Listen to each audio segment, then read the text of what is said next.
बॉलीवुड की मरूफ अदाकारा आसीन का कहना है कि शाहरुख खान के लाखों करोड़ों पुरस्कारों में मेरा नंबर पहला है। इन ख्यालात का इजहार उन्होंने अपने एक इंटरव्यू में किया। अदाकारा आसीन ने कहा कि मेरे शौहर राहुल शर्मा भी इनके पुरस्कार हैं।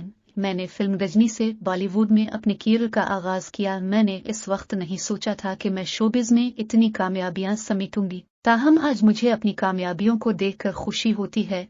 मैं कम लेकिन मियारी काम की आदी हूँ। मैं बॉलीवुड के ए लिस्ट फनकारों आमिर खान, सलमान खान, अक्षय कुमार, अजय देवगन के साथ काम कर चुकी हूँ। मैंने तमिल फिल्मों में भी काम किया है। मैंने करियर का आगाज वहीं से किया था। उसके बाद मैंने बॉलीवुड में कदम रखा। मेरा ख्याल है कि मैं बहुत अच्छा वक्त गुजार रही हूँ। इसी वजह से मैंने शादी का नहीं सोचा है। मेरी तवज्जो सिर्फ परफॉर्मेंस की तरफ होती है। मैं इस हवाले से खुशकिस्मत हूँ कि मेरी ज्यादातर फिल्मों ने अच्छा बिजनेस किया है। मैंने फैसला किया है कि मैं ऐसी